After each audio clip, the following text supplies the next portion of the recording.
Welcome to the Mixed Emotions podcast. This is your host, Mihir Oak. Sachin Chitambaran is the guest of the day today on Mixed Emotions. He is the founder of Connect Hub. Connect Hub is a company that works with people having mental health issues and people who are distressed in nature. And there is a relief organization that he runs. He also works for Samaritans Mumbai, which is an NGO that is primarily suicide prevention helpline.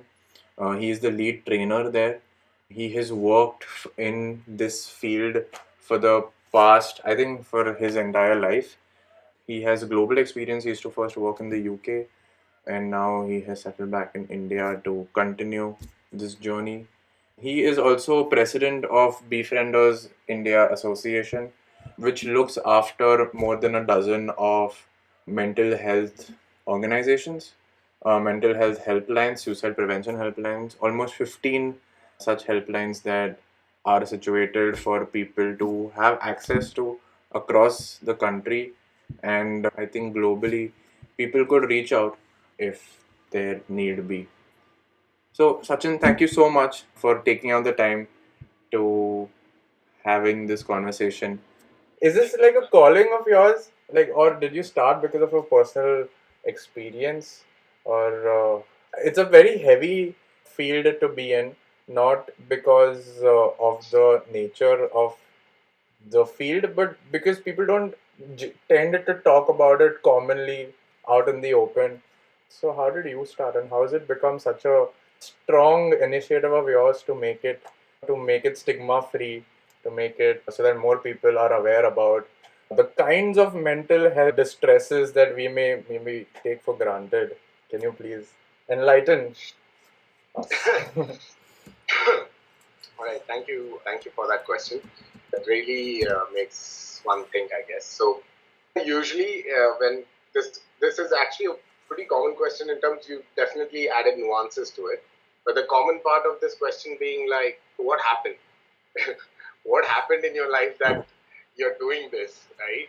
This is usually how it is phrased, or at least it comes across as. But thank you for the nuances. So when the thing is, there has been no great tragedy or anything that I can. No, see, the point is, we are hoping that it's not going to be for us, but the numbers currently are much worse. But yeah, just to kind of let you know how it got started, right? Growing up, suicide was never like on my mind as such or anything. Growing up, life and death as a question comes up. I think that's part of everyone's growth stage. So what does life mean? What does dying mean? Those kind of questions do come up. But then I didn't have any particular fascination or any trauma that was going to kind of keep me there. However, I was always interested in what's the mind, like why are people so different, why we behave so differently, why we react differently to different things. So I think probably maybe on the neurodivergent spectrum there. So things would always confuse me why people behave the way they do. So this has always been a question, but unfortunately I was semi-decent in my studies. So obviously when you do semi-well in your 10th standard, you are supposed to do science. So psychology, even though it had briefly come to my mind, but I think when I was my age, psychology and all was not kind of heard of so much or understood so much. Right. Even now it isn't, but at that time it didn't seem like a feasible option. It was too big a risk with the marks you've got, go for science. But not because of my parents. I think that was just how we were kind of like the group herd mentality was this at that point of time. But yeah, eventually I realized how much I didn't enjoy numbers or the logical world or the sterile world, how I'm more inclined to people. And that started my journey with hotel management. Because that would be, okay, this will not be a desk job, right? I will be moving around and meeting people and engaging with people. So that was still something I was like, okay, this still keeps me kind of close to people. So great. And it was for the masters for my hospitality management that I came to UK. And it was in the isolating time that you are in a new country, not knowing anyone, but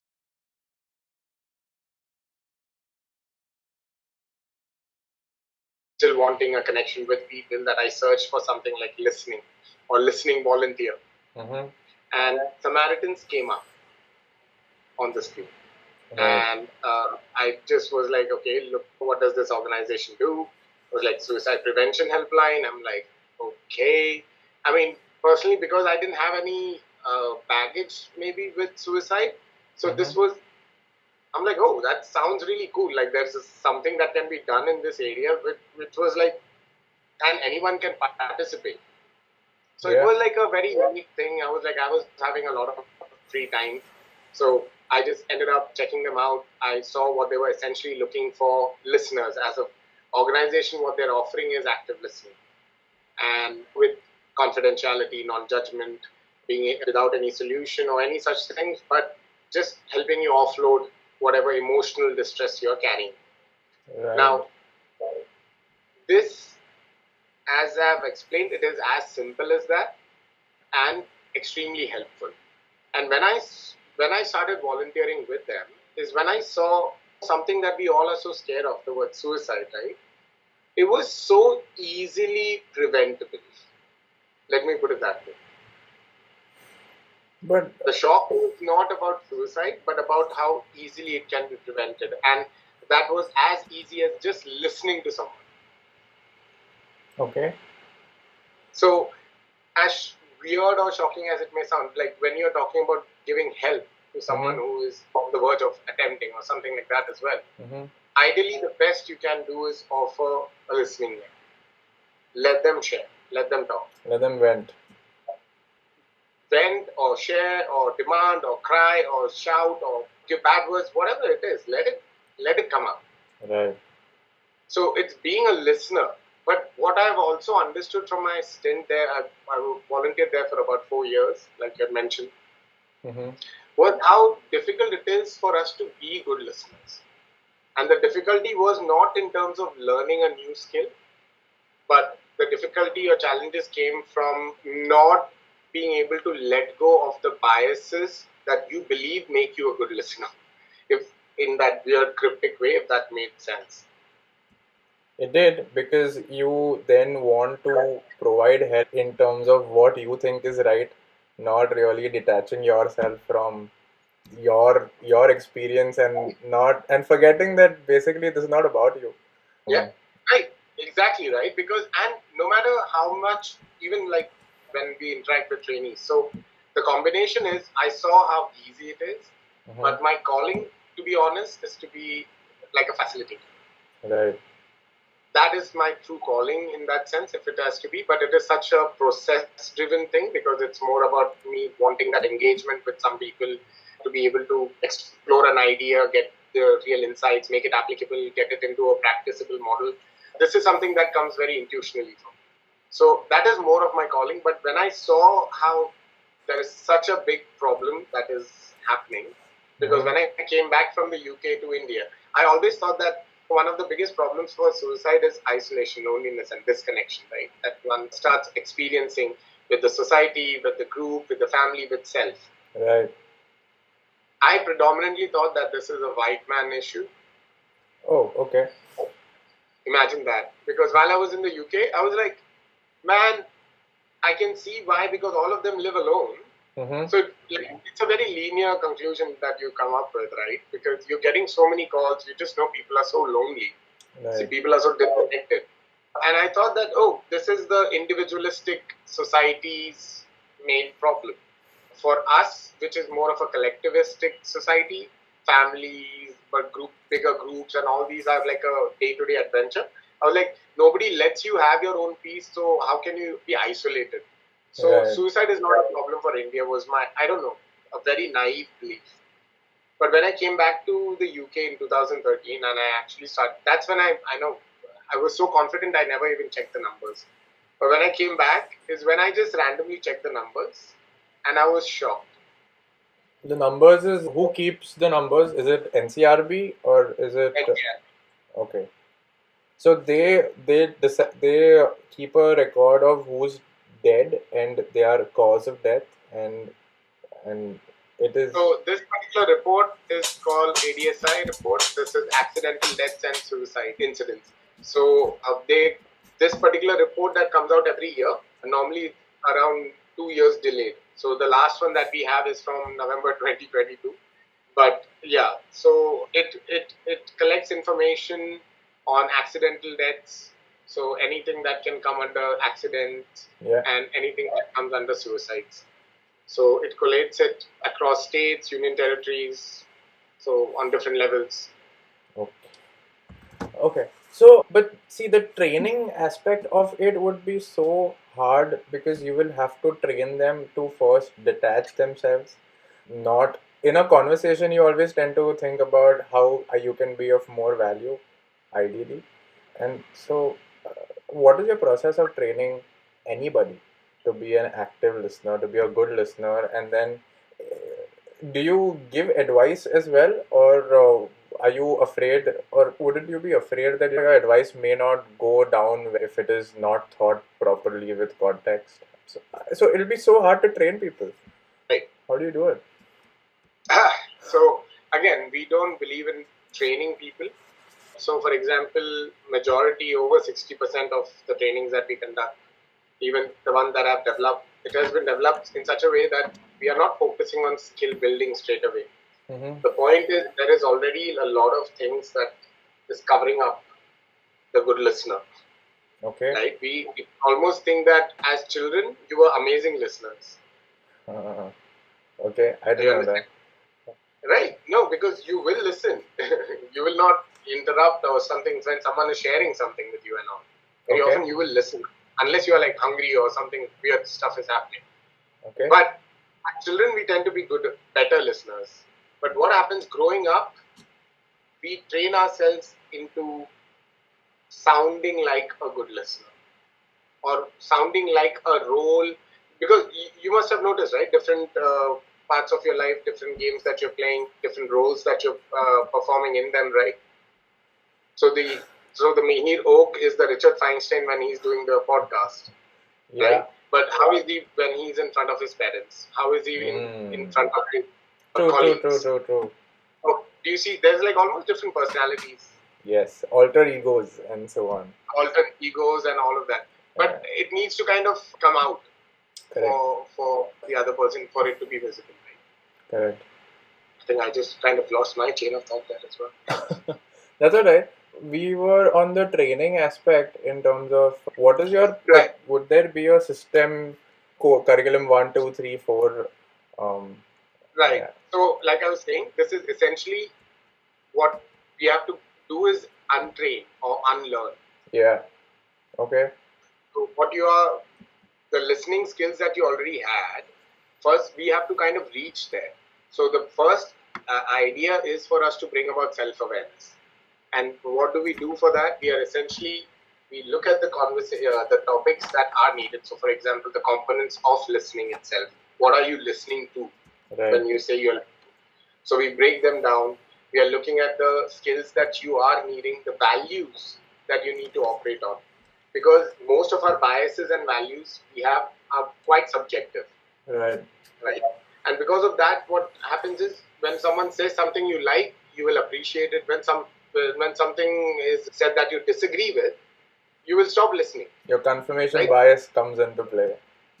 Exactly. And your avoidance and anything that you are used to.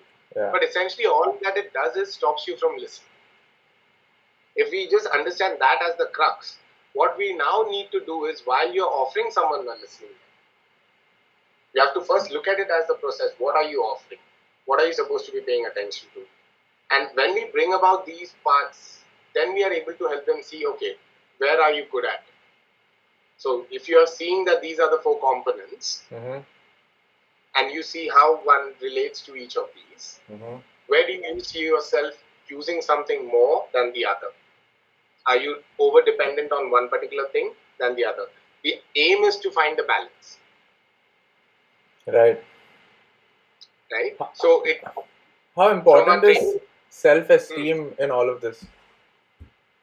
How would you define self-esteem? Self-esteem in the sense that self-awareness becomes a big part of knowing what you are and who you are and what you're good at and like personal versus professional, and how do you not take feedback personally versus professionally, and how do you not be sensitive about judgment, and how do you not be, it's not your fault innately, it's like, and that could be a big reason why there's something wrong with me, and then that goes a long way into feeling like you're not good enough, or you're not confident enough, or you're not liked enough, or you don't fit in well, or all of this is your confidence of doing A versus how you do A versus, and then that may spiral into something else, and then that may then become distressing because you cannot get out of it, and then so how do you build self-esteem if So you don't have it? the point is, at the end of the day, even the values, for example, that we look at, we are able to help you get the awareness, Mm-hmm. right? So how our training is programmed as well, right? So there is a theoretical component, so which helps you objectively see, visualize, contextualize what are we talking about, so that there is no language gap between what you are saying and what I am saying.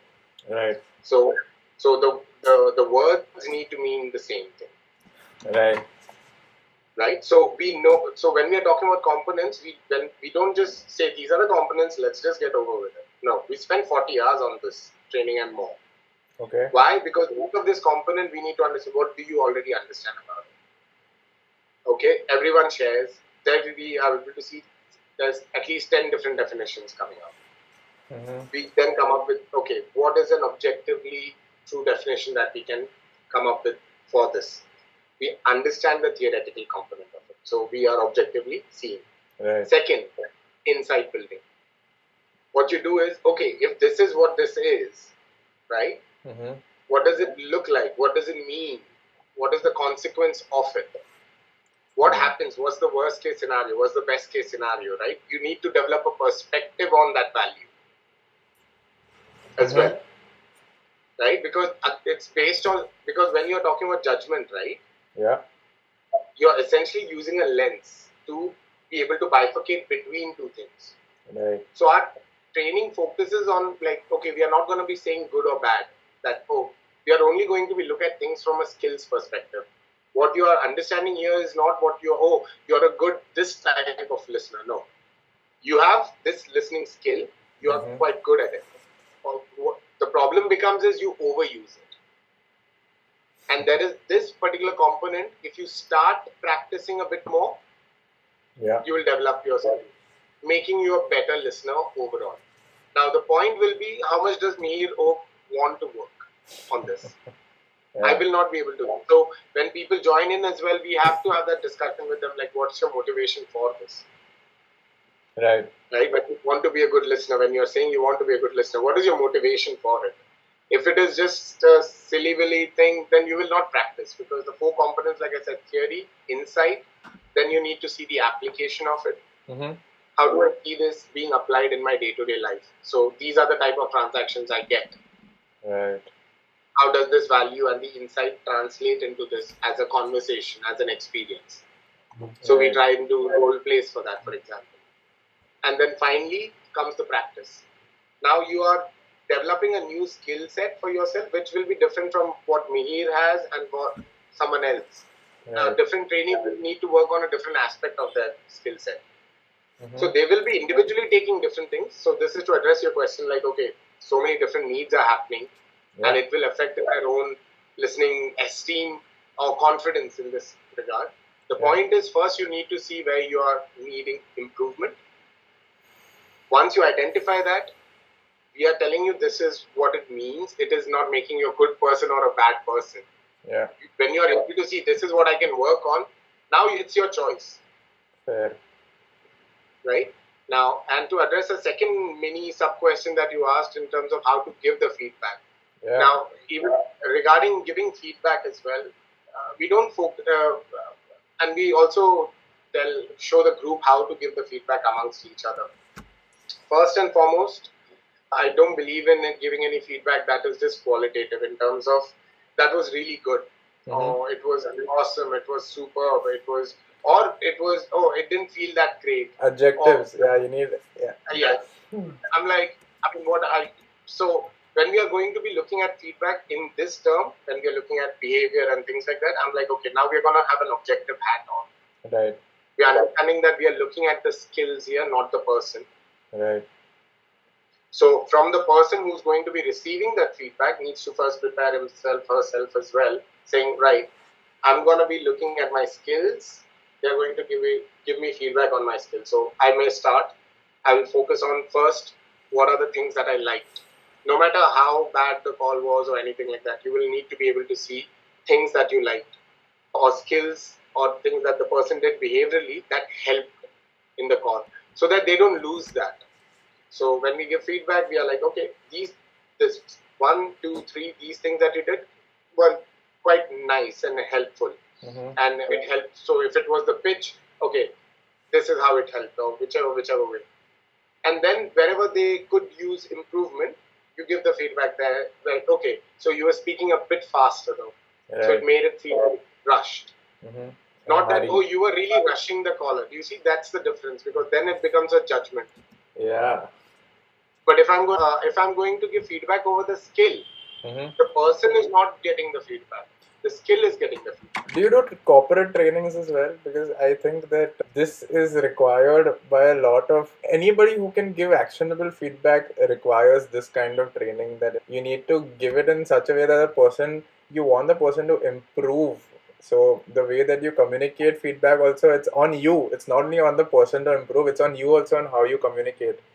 So yeah, that could be a good idea. A lot of corporates may not. We do with corporates, but sure, with how to give feedback, because there's like so many bases on communication and things like that. Yeah. We have also kind of kept our work quite niche into the mental health and suicide prevention space as well. Otherwise, that work gets, again, the focus is left from that work. So we have kind of kept it. I know it's not monetarily the best decision that we have made, but we have kind of kept it on this. But morally, yes. Ethically, more like it, but yeah. Fair. Okay. So this is like a volunteer-driven organization completely, or you can call it an NGO, which it is. How many calls do you get? It's a helpline, right? So people can just dial in and speak what is troubling them. How open are they to doing that, and how many calls did you get? So yeah, we actually publish our annual reports quite, not judicial, like in a timely fashion. So all of this data is actually available as well. But so that's just a shout out to anyone who wants to visit our website, right? Yeah. The reports are available as well. However, to kind of say on average, maybe you're looking at about 10 to 15 calls a day, because we are operational for only 6 hours. See, again, because it's a completely volunteer-driven situation, so turnaround or turnover is quite high in this space, because there's high distress, high pain areas, and additionally, we are not offering any monetary compensation. So we understand that that's challenging, so that's why we organize like multiple trainings a year to get more people to join in with the organization as well. But yeah, with the strength that we have, we are hoping to be a 24/7 helpline, but currently in the 6 to 7 hour setup that we have, we get about 10, 15 calls easily. I'm just saying on average for the whole year. And this is 10 to 15 calls every day in 6 hours. Yes. So these are people who potentially would want to take that step. Right. So people who call us can be distressed, they can be despairing, or even having thoughts of suicide. So it's not necessary that only people who are suicidal will call. Majority of our calls may not even be suicidal. Okay. Well, so again, but then we can have calls ranging from someone having suicidal passive thoughts, active thoughts. We can have someone calling suicide even when they are having planning, in the planning stage, they are having plans on how to die. And even when they have attempted or about to attempt suicide, they may call us even then. So we get all types of calls. You get calls post attempt as well. We can get calls from police or some people like that, if that's what you're saying. Yeah, we can. Yeah, in terms of, are there any legal repercussions of knowing that there might be a possible attempt on life? of taking somebody's life? Point, right. It's a very good question. Right now, the point is because there's such a high stigma around suicide. It's very difficult for people to get help for it, for Right. suicidal thoughts. Mm-hmm. People normally consider suicidal thoughts to be something that it's just the person thinking it, right? If they just stop thinking about it, then that's that. Yeah. But they don't quite understand how the intrusive nature of suicidal thoughts. So when they are able to see that it's not a matter of choice, then it is something. Then they understand that it's almost like an affliction for the person. Even they may not be wanting to have those thoughts. We Right. tend to think that they want to have those thoughts, but it's never that case. Nobody wishes upon suicide or suicidal thoughts. So what we are hoping is ki, so that's why we have to offer a service that is anonymous. So people can call us without the fear that they will be tracked. Right. So you don't take their names. You don't take their. Until and unless they share it with us, we don't ask for their name, number, contact details, or anything like that. Only whatever they are comfortable sharing in their own free will, we will be taking. So even our volunteers don't get access to any numbers that are coming as well. So that way we are assuring our callers that no matter what it is that is bothering you, even if you feel that, oh my God, it may be illegal or something like that, you know what, just call, just talk about it. And again, that's why we are always also saying it's anonymous, so that we don't take records of their names or anything like that. It's confidential, so anyone who calls us, the information that even the fact that someone called us stays confidential within Samaritans. Right. Until and unless like there's a situation of terrorism or active case of child sexual abuse, or so in these very specific cases, or if there is a death in progress and the person has shared with us their details, so now we know where they are. That's a very unique situation where authorities confidentiality will be broken. Right. But otherwise, anything that the person shares with us stays between them and our organization. How open? So Samaritan, all the other suicide helplines that are functioning under befrienders. How open are people to talk about their problems to an anonymous person? You'll be surprised, right? Like, what is your question in that? Does it seem odd to you? It kind of does, because ideally to talk to somebody and to share your problems with them, ideally you should be a little close to them. Great. How many of your really closest person know every secret about it? Do you see? Again, you don't have to answer the name or anything like that. The point being, now, as a facilitator, this question I ask 100 out of 100 people will be like, no, I still have secrets. You understand? Yeah. And the point is, it's not that it's just the closeness that helps us share deep, dark things with our loved ones, but the closeness also stops us from sharing our pain. Right, because you don't want to maybe enhance their pain or whatever. Whatever reason we give ourselves, I'm not agreeing with it. Okay. That this is right. Fair. Okay, I'm not saying. I'm just talking about the excuses we are giving ourselves. That if I tell my wife about my pain, or my mother, my family about this particular challenge, they will understand. Yeah, but they are so sweet. Why do they need to go through this now? Correct. Why you don't want to burden them with your own right? Yeah, right? anything. Correct. But you see, this is the reason that we are giving. Right. Our family hasn't said that to us. Right. True. Are you understanding? So there is whatever reason we kind of given to ourselves. So many a times, it's as weird as it sounds, it becomes easier to share our deepest, darkest, most painful thoughts to someone who you don't know, because it's just out there. It's not going to come back to me. It's out of me now. It doesn't have to stay in there. If that makes sense? It does. I mean, I don't have to be attached in terms of I don't know the person. So it's like it's not an obligation for that person to come back to me and ask me about it and then make me think about it. Sorry? We can't even call you back. Yeah, exactly. So there is no relationship that is there. But at least I can vent out, or I can say whatever it is that's on my mind and feel heard. Yeah. Yeah. So that's essentially the gist of the service. And I'm telling you, and do you see how easy that sounds? To share sounds. No, as a service, how easy it is possibly to offer. To be a listening ear. Yeah, just that, right? Yeah, yeah. It sounds very easy. I mean, it doesn't sound easy. It feels easy. Um, Yeah. yeah. But that's why even after the training, we have a selection criteria. It's just that you're trained does not mean that we can that you're ready for a suicide prevention helpline calls as Right. well. So, and again, there may be things that people can practice more and things like that as well. But yes, based on our resources, the way we have to manage our day-to-day things as well, um, we have to have a strict selection criteria post training as well. Out And of out of 100, how many people will get selected?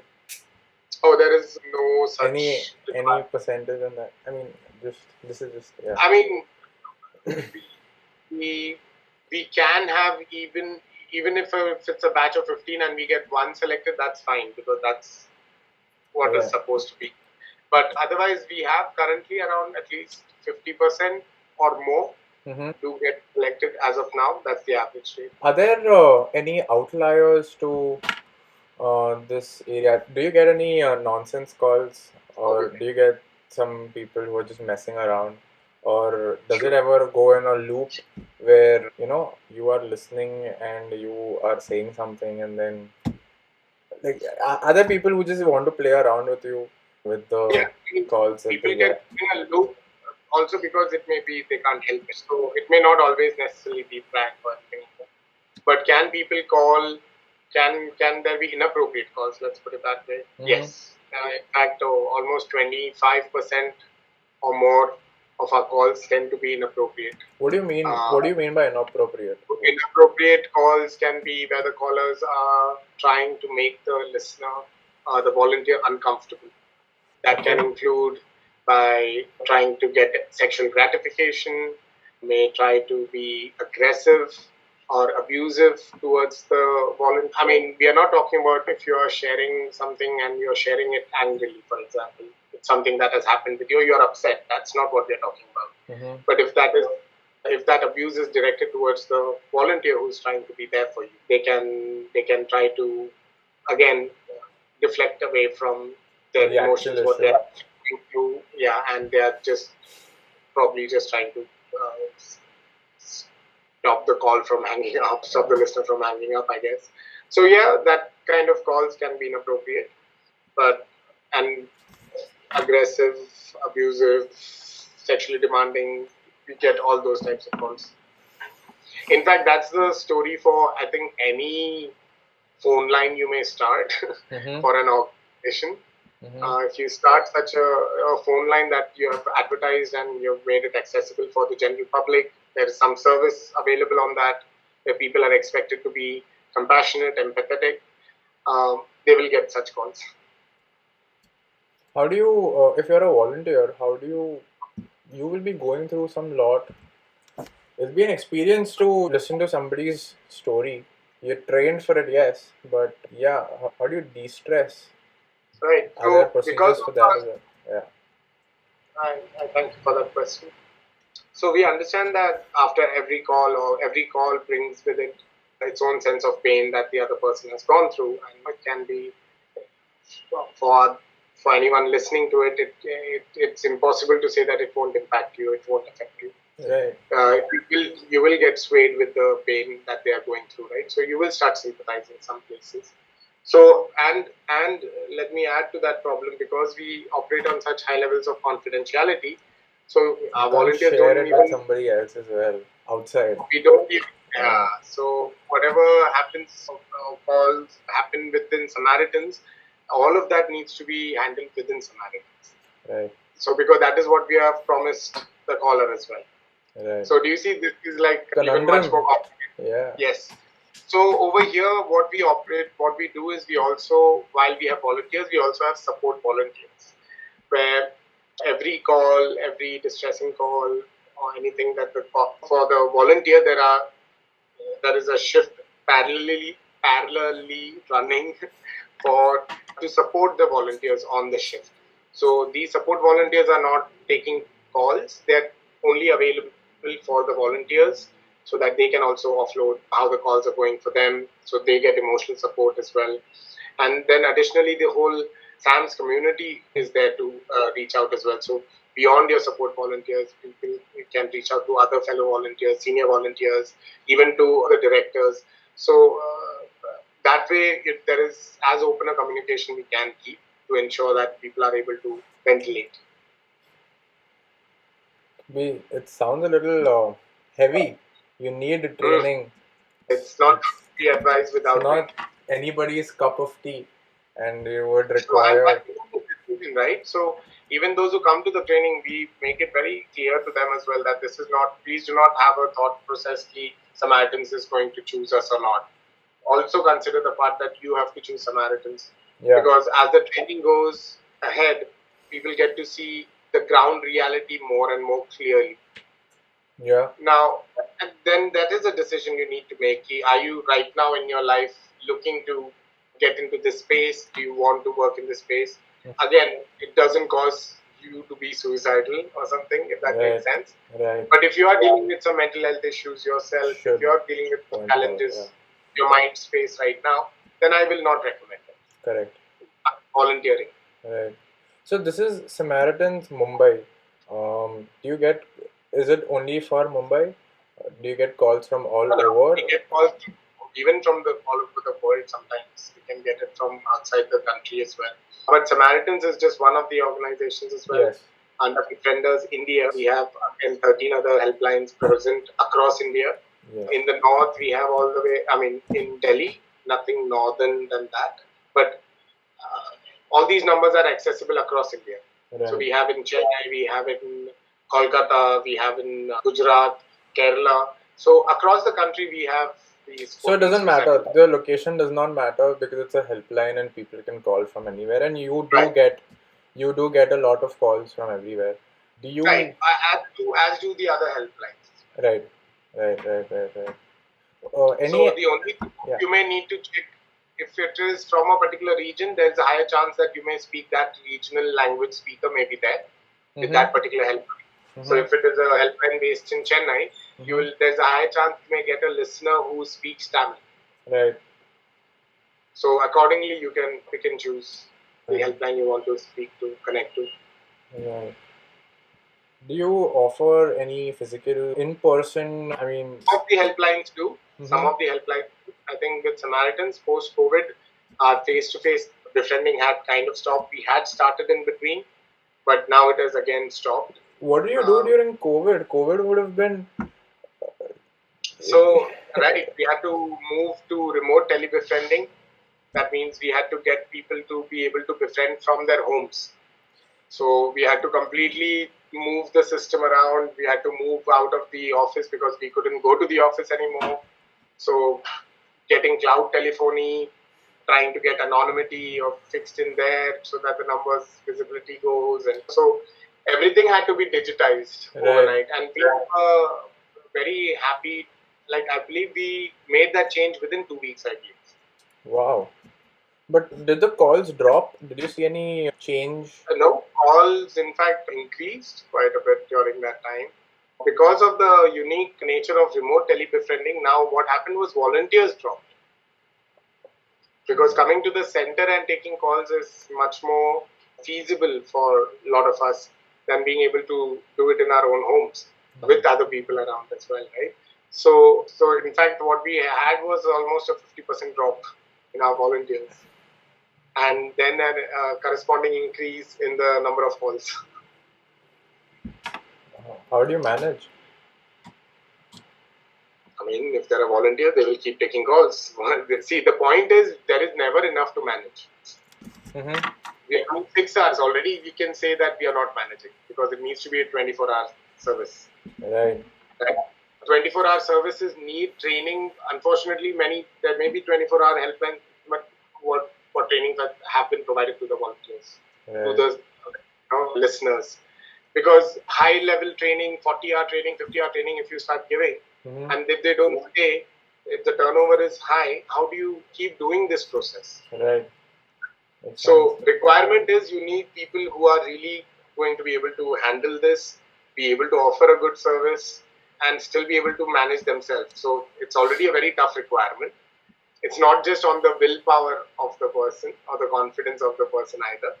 Then there be them being able to offer a particular time from their life where they are not going to be making money.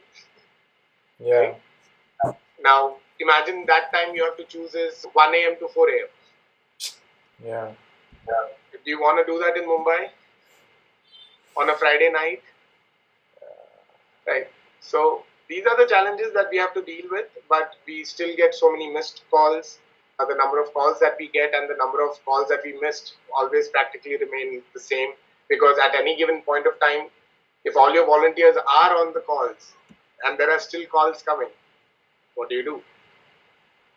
So you're saying that 15 number of calls that you take in a day are the number of people you speak to. You would get twice the number of calls of number of people who are trying to give you a call, and even more than those would be calling, but nobody is there to answer. Yeah, because the call will not get connected, right? Because all the numbers are already booked. So you can say, so not an appointment. Correct. So give or take, there'll be around 40, 45 callers in a 6-hour span in a day. 30 plus, yeah, callers can be there. So the point being that, when caller, so you will get a lot of feedback, right, on helplines. Yeah. You will see that, okay, nobody answers. No, it is answering someone. The point is we cannot have a person going through an emotional crisis and tell them, okay, 10 minutes ho gaye, abhi rakho phone. Yeah, exactly. You understand the nuance of this place? Yes. Someone needs a 4-hour, sometimes call can go for 4 hours.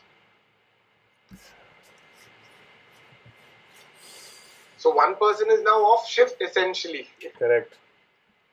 Yeah. But tell me, what do we say instead? Right, bhaiya bas ho gaya? No, you can't say that, yeah.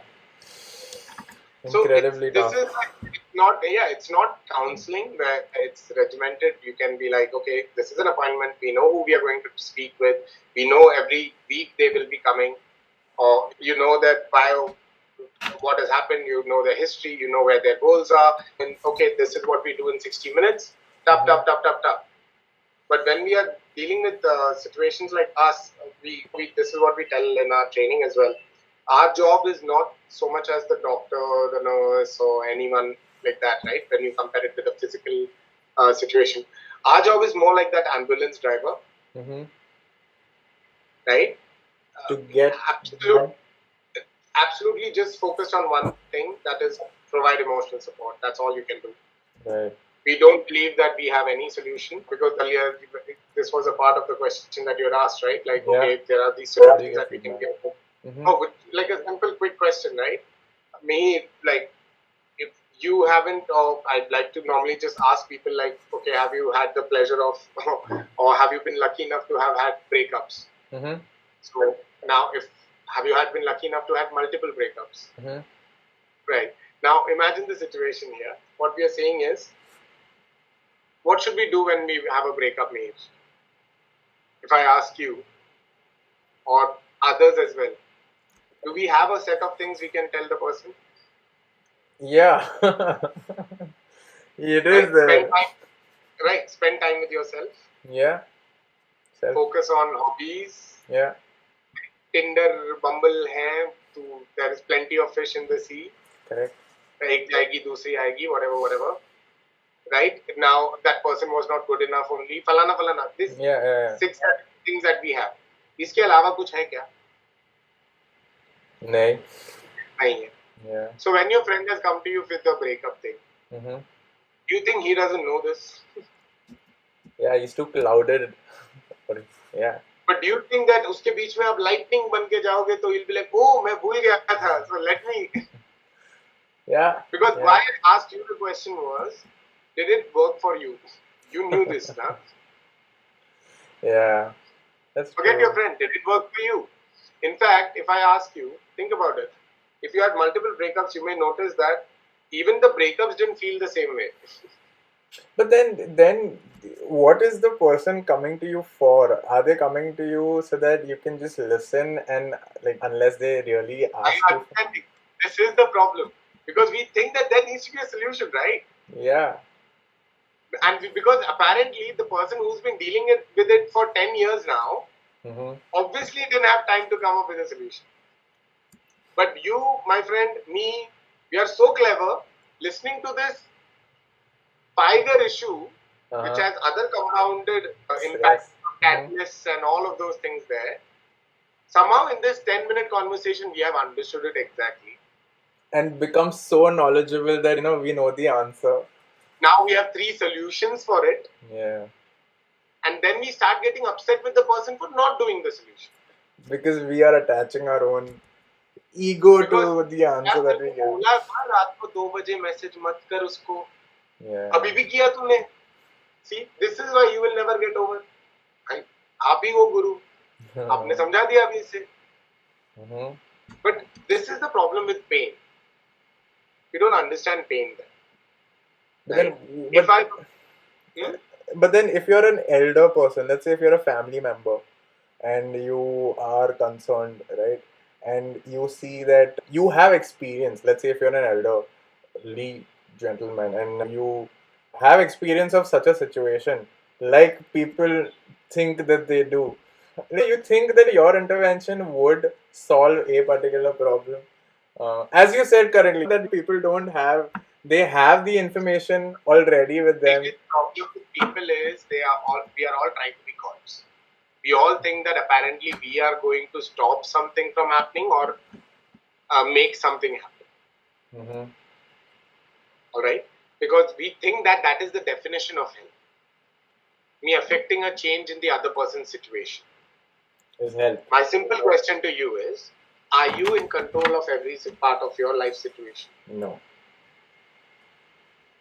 You better be, because only then you will have a right to speak to this person and tell them what they are doing in their life or what wrong they are doing in their life.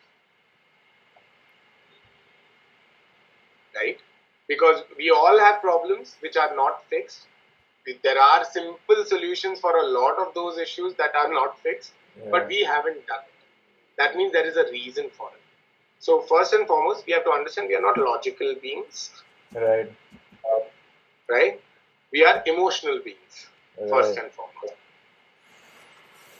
So until and unless we address that component, we think that logic पे ये चलता रहेगा, तो 35 के बाद breakdown होता है. Right, because rationality can go only so much, and then it is mostly intuitive.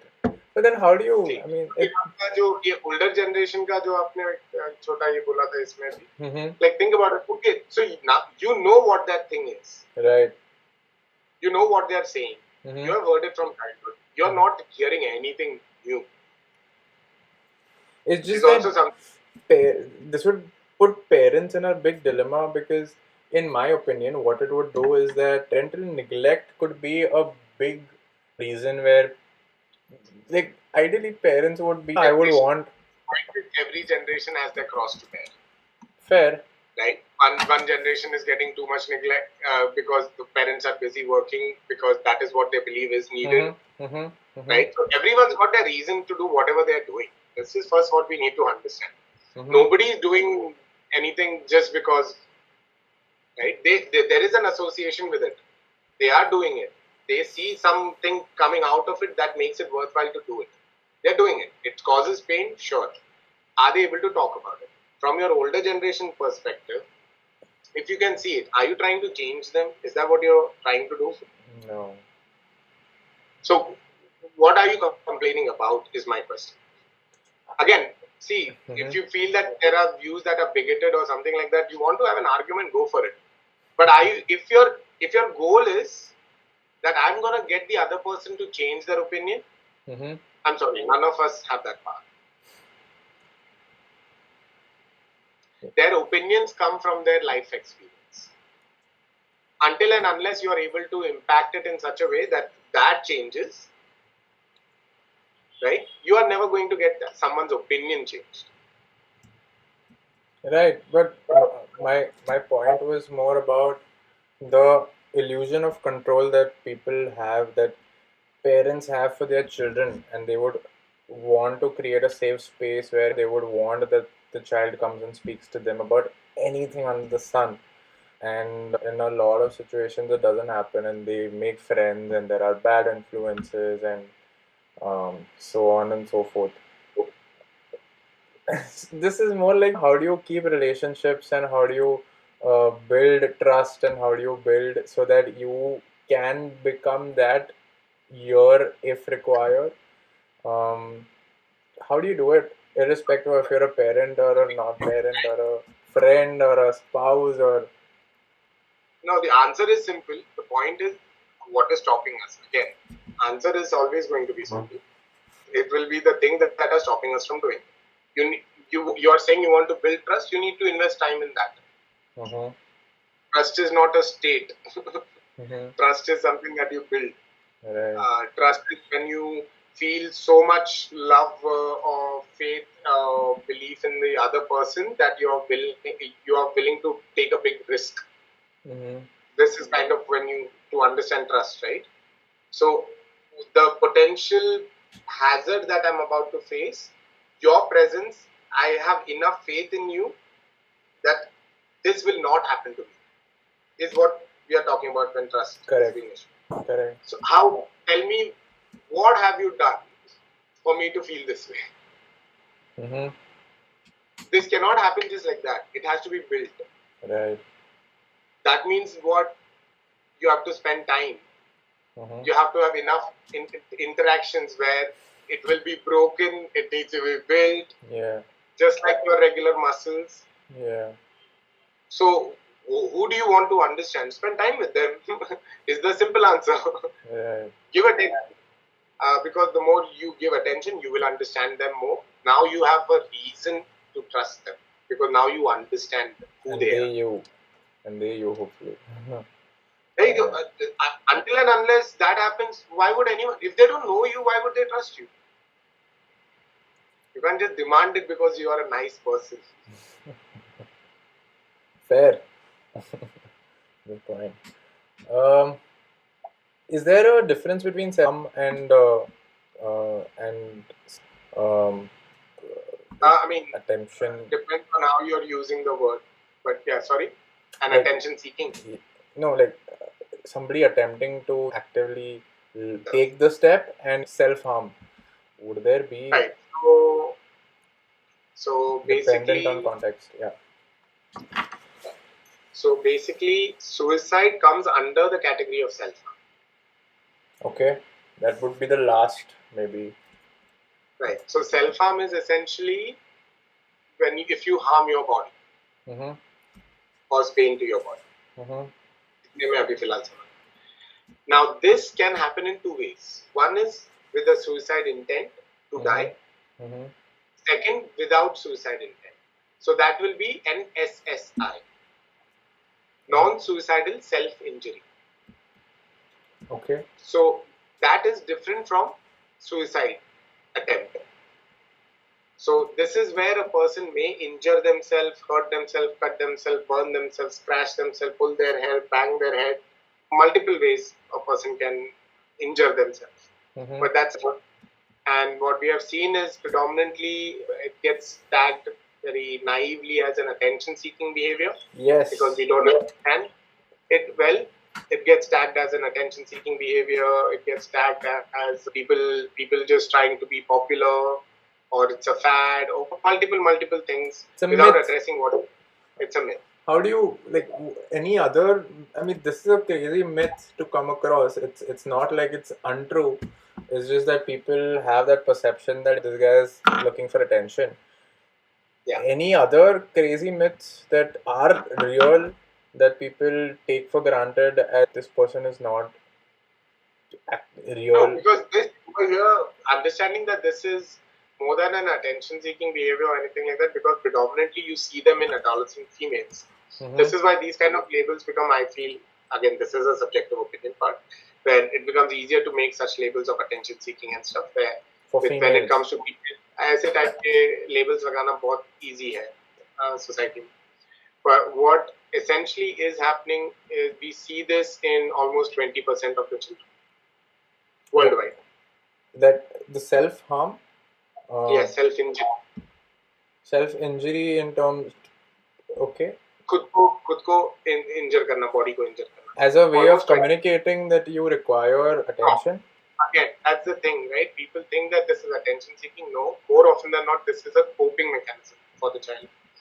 Because growing up, the child has whatever trauma or whatever thing that they are dealing with, right? So they will also experience psychological pain. Right, of course. Now, how do you deal with psychological pain? So when you have a headache, what do? You take a Crocin. Crocin या balm लगा लेते हैं, कोई लोग पता है ना. Balm कैसे बाम लगाने से help? How does it help? It makes it burns you. Yeah, it burns. Yeah. So it takes away. So the attention which is there on the pain here inside your head gets distracted over to your skin. So are you saying that it is not really working on your headache? It is only shifting your attention from A to B. So what is even headache? Technically, headache A is not even taking. Understand one thing. What is a headache? There is no such thing as a headache. There is headache. Your head is pounding right now. That is a symptom for something. That is your body giving like a you fever. The fever is not the problem. Yeah. Right. It's your body doing something to fight something. Right. Or to alarm you. Like, bro, your hand is broken. Yeah. This is a very important thing. So guess what? I'm gonna make it hurt. On a scale of 1 to 10, I'm gonna make it hurt like 10. Because that's how big a priority this is. So essentially, what is happening for pain mechanism, right? Now imagine when the child is experiencing psychological pain, now they are not even able to point out where it is, how it is, and how to get it out, how to express it, how to process it. Right. So almost 20% of children end up in this route when their coping mechanism becomes causing pain to themselves. And what happens is, just like that headache example that I gave right now and the balm works, this pain when they're cutting themselves, you have normally noticed it maybe in the wrists or things like that, right? Yeah. देखो ये दिखाने के लिए कर रहे हैं. Right?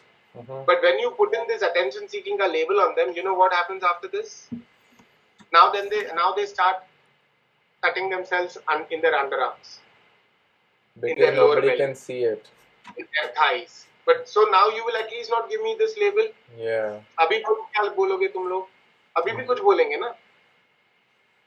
See, the point is, until and unless we are able to look beyond labeling something and blaming it on the person, can we look at, okay, this person is in pain. They need help. So until and unless we get into that mode, okay, something is happening, the person probably needs help, I will not even listen to them. Most often than not, they will tell you what they need. Right? But we have already decided that you are an idiot. Why would you do this? This is such a stupid thing. And the person is like, I can't breathe. Oh, shut up. You have upset me. How could you do this to me? I'm like, okay, take your time. All right. I mean, how do you condition the society? The point is you have been conditioned. So first thing is, like we said, unconditioned, fair enough. You have to focus on unlearning. Now I hope that it's making a bit more sense why we put self-awareness to that high importance.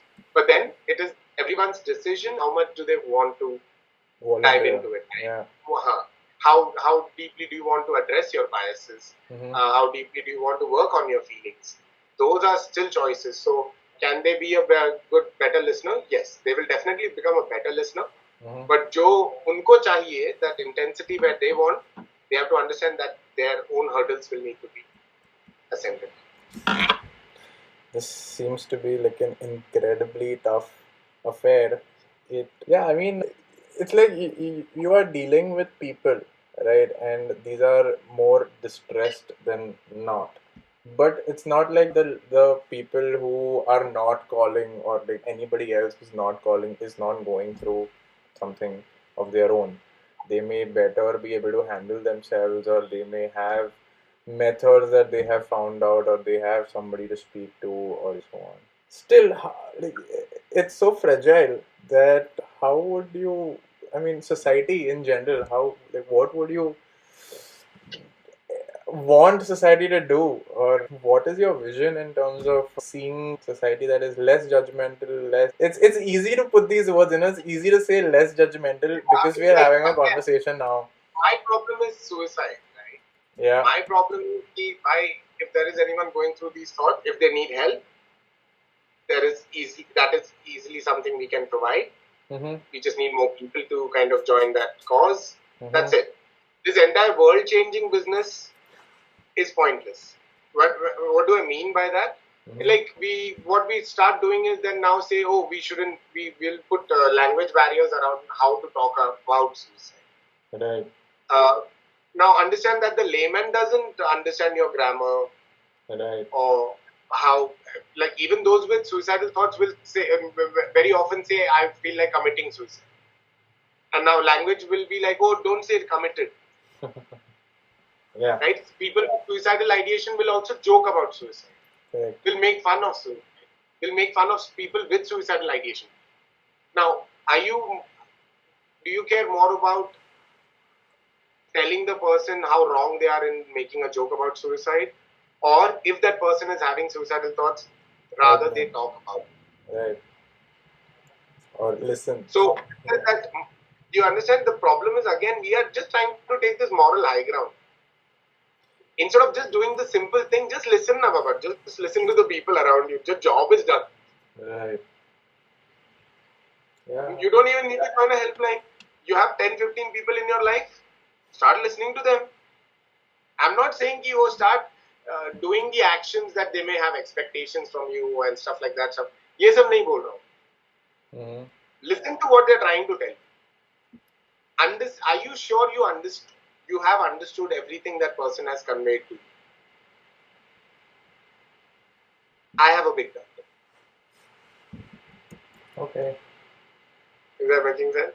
It makes a lot of sense, but it's like if I make a clip out of this and people see this, it would be taken out of context with respect to the unlearning and the unconditioning plays such a big importance in the way that we live life and the way we interact with people in general, and it's just taken for granted how simple it is to attach yourself to a way That is the of biggest thinking. problem.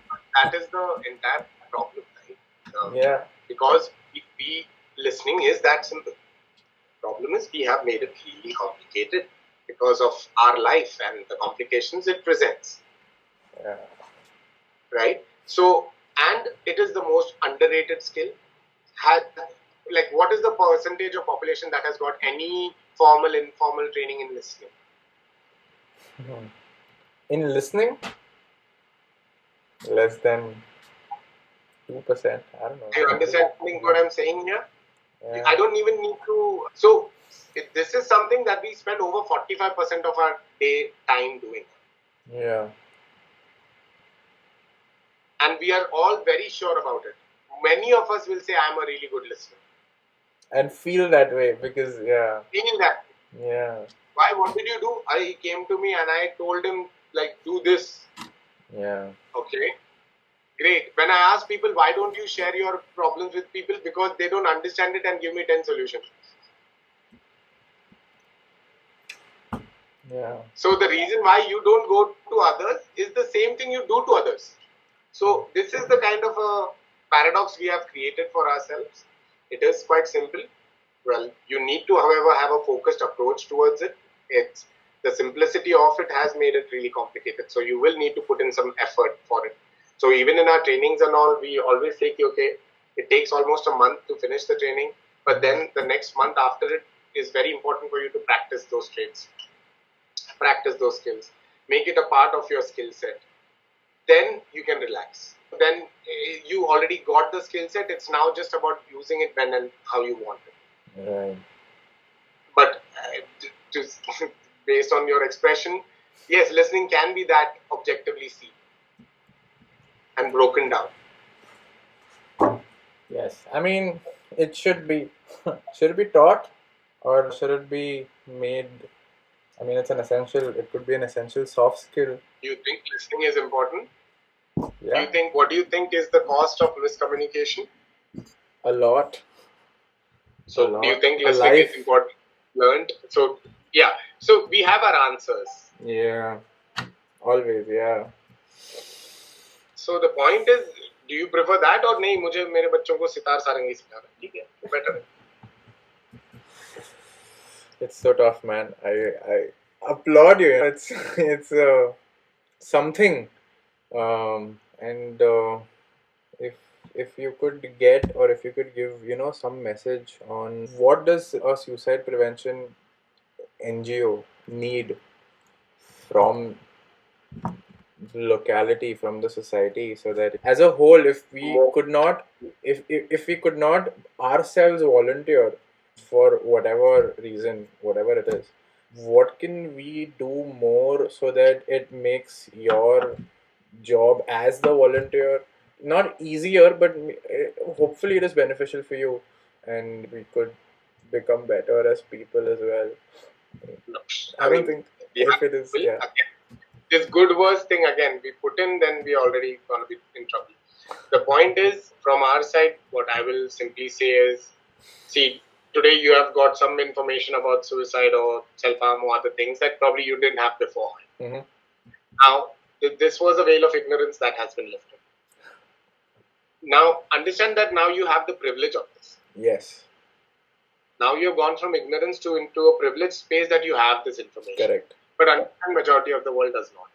Yes. Don't be a preacher. Don't start telling people what it is. Mm-hmm. It doesn't get transferred that way. It is only through conversation, which is open, accepting.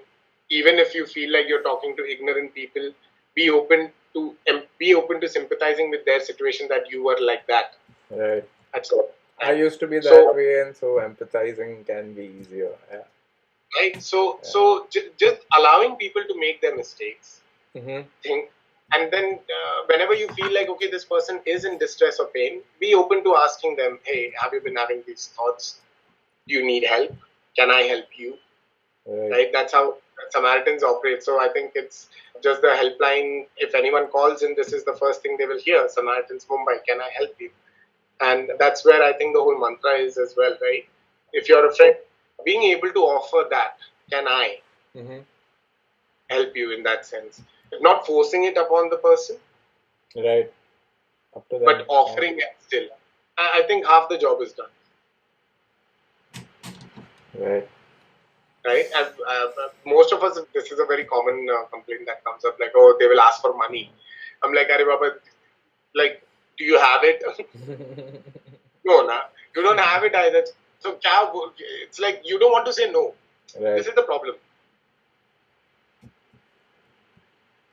Like, I hate saying no to someone who's come to me with so much help.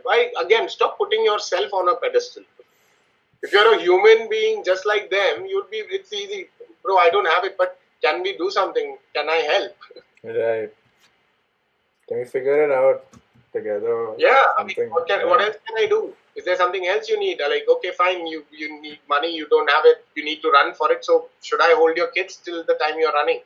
So the point is, help can be something more simple. Listening and all तो training करने के लिए भी है, but पहले आपको वो help करने के लिए mentality में सामने वाला बताएगा. तो उसके लिए देखना. I think that will be something not too complicated to do. What do you think? Yeah, I don't think that would be either. It's just having empathy for people in general. It's a hard thing to do, as you said, because people would attach their selves to everything, and then becomes the preaching, and then the unlearning, and it's like it's tough. It's tough, man. It's like I don't know how. There is no one single solution. There is no 100 solutions as well. I think everything hopefully happens why are you seeking one, right? So the point is, when you're trying to be a listener, we also like to think of it as a different in a different analogy, if you want to see, right? Mm-hmm. Imagine you and your friend are sitting watching the sunset. Right. Nice, beautiful. Yeah. Right. Mm-hmm. Now, what your friend is seeing and experiencing, is it the same as what you are seeing and experiencing? No. You're watching the same. That's the Sunset code. That's the code also, right? Like 8 billion people on this planet experience the day in 8 billion ways. Yeah, it's The point is, the moment you have decided you know what the other person has seen, is where the problem starts. right. So if you want to be a listener, you be that friend. Don't be the God who knows what this person is going through. Be the friend who wants to know. Correct. What does this sunset look? What does this sunset look like to you? What does it make you feel? How is it impacting you? What are your thoughts on that? So getting to hear the other person, that is where listening starts and ends. So when we are listening, just focus on the listening bit. Don't focus on Sachin, what do I say What to do I be a good say? What listener? do I be? What I in my mind think about what value means to the other person and what it means to me, and do I need to open my mouth to really provide any value? And This is the funny paradox, right? Like, imagine if you're coming for a training on listening and your only question as a participant is, what do I say? yeah, little steps on the point. Are you understanding? Like, Yeah, if the person were to do this, what do I say? You didn't ask me, how do I listen to that? right. Because what you're saying is, I need to say something because this upset me. No, that means How do I something stopped you respond? from It's listening. always how do I respond? Yeah, yeah, And what stopped you from listening to that? So you will have to address first things that are inside you. So again, pay more attention on your own self-awareness, building on the understanding what you are, who you are, what are the things that you are good at, what are the things you can improve at. right. See if you can avoid labels. That's just an extra bit. Okay, Sachin Chitambaram. It has been. I think we can go on this topic. I don't think there is any end time and end point. And not only is it fascinating, but it is so concerning to see that it is not so prevalent in terms of the understanding of people. People don't talk about it, even though everybody goes through something on some spectrum. There is a stigma. There is, it's actually better now, in my opinion, because social media, hey, you have a personality online also. You have a community maybe that you can vent to. You have somebody who's going through something similar like you. But that being said, it is still so. That is, yeah, that depends on your individual. But that's our thing, right? Gharwalon se mane, I'm not saying everyone has good parents and stuff like that. I'm not gonna say nonsense like that. Yeah. Everyone has a different experience with their family members and all of that. But understanding the first point of contact and relationship and trust and all of these things now, we need to first build with the people who are in our immediate vicinity first. Right. Bond building, Somehow, relationship building, yeah. right? Because now we have Reddit community for everything. We are finding our connections there. But if you are only having connection to pain in you, what about the rest of you? Right? So building trust and relationship, not trying to find a new person. You have quite a few people. You've met 1,000,000 people plus one. Yeah. What went wrong everywhere? Yeah. True.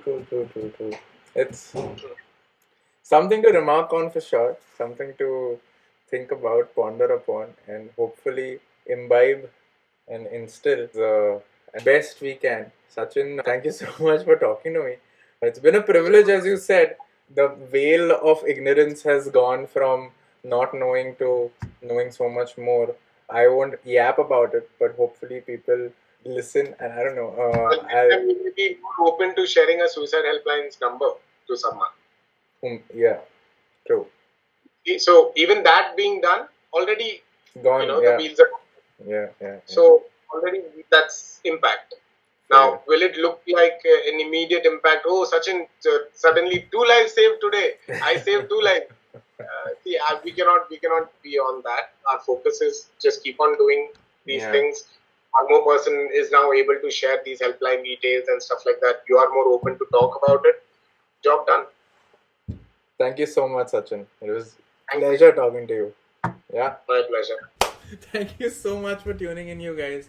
If you like this, then you can hit the like button. The algorithm likes it, gives me more views, and maybe I can contemplate on keeping this channel for free for you to see. If you hit the subscribe button, the algorithm likes that as well. But unlike the like button, this is more useful because you'd be actually notified by every time we do drop a video on this channel. If you have any complaints regarding the content that we drop or the questions that we ask, or you want to give us any suggestions with questions or people that you want us to interview, we have added a feedback um, form in the description.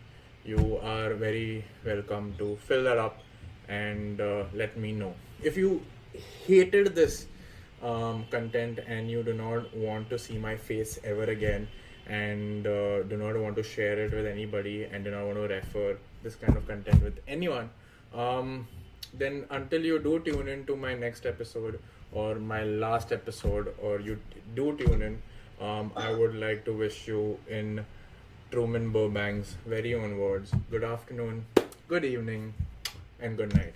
Cheers.